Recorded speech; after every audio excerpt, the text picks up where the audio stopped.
When a practitioner achieves absolute stillness of the mind, a state known as Samyama, their attention becomes a highly calibrated instrument.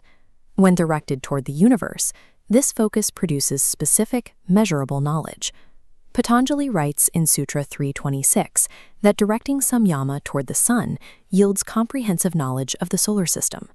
Shifting that unbroken focus to the moon, as outlined in Sutra 327, provides the practitioner with an intimate understanding of the stars and their clusters. Directing concentration toward the pole star, as prescribed in Sutra 328, provides knowledge of the motions of the stars and the paths of the planets. This celestial mapping is not intended as early astronomy. It functions as a demonstration that, in this tradition, human consciousness is capable of expanding beyond the physical frame to encompass the entire macrocosm. Vedic philosophy operates on the principle that the architecture of the external universe is mirrored precisely within the human body. As commentators like Swami Vivekananda have detailed, the focus eventually turns to the inner microcosm. This diagram illustrates Sutra 3.29. By locking concentration onto the navel center, the yogi observes the structural layout of the physical body.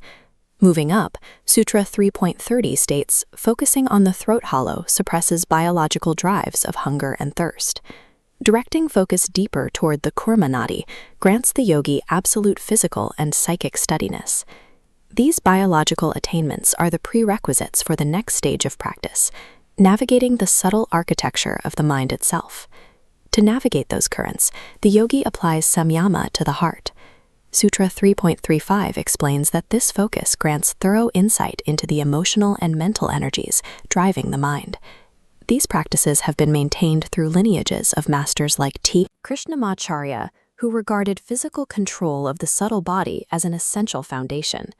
As the focus moves to the shining light in the head, Sutra 3.33 states, the yogi perceives visions of perfected beings, known as siddhas. This precise concentration can trigger a state called Pratibha. It manifests as spontaneous, unmediated knowledge that occurs before ordinary analytical learning. Reaching Pratibha transforms the practitioner. They stop seeking external facts, becoming conduits for total intuition.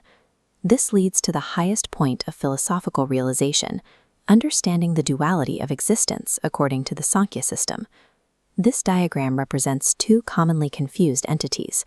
First is sattva, the purest, most luminous form of material intellect. Second is purusha, the eternal, observing soul. The yogi's final challenge is recognizing the soul is entirely separate from this refined intellect.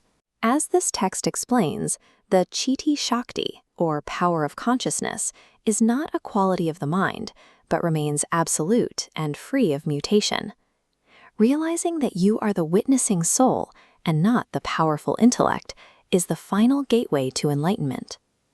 Through these states of concentration, the yogi now possesses extraordinary abilities: divine hearing, feeling, seeing, tasting, and smelling. To the outside world, this level of perception seems like the absolute pinnacle of human achievement. These ancient Sanskrit manuscripts demonstrate that humans have documented the methods for reaching these states for millennia. But as these powers manifest, the text introduces a shift in tone. Patanjali begins to describe these achievements with a sense of caution. Accumulating supernatural perception risks inflating a dangerous spiritual ego. It can trap the practitioner in a subtle form of materialism, where power becomes the goal. These developments culminate in the instruction found in Yoga Sutra 3.37. This flowchart shows Patanjali's direct warning. To the outgoing mind, these powers are perfections, but to the state of ultimate liberation, they are literal obstacles.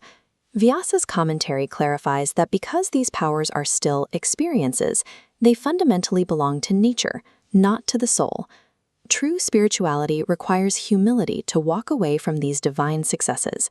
The practitioner must remain detached from their spiritual achievements to reach the final goal. Next time, we will explore the famous cities, levitation, and elemental mastery, and examine what these impossible teachings truly signify.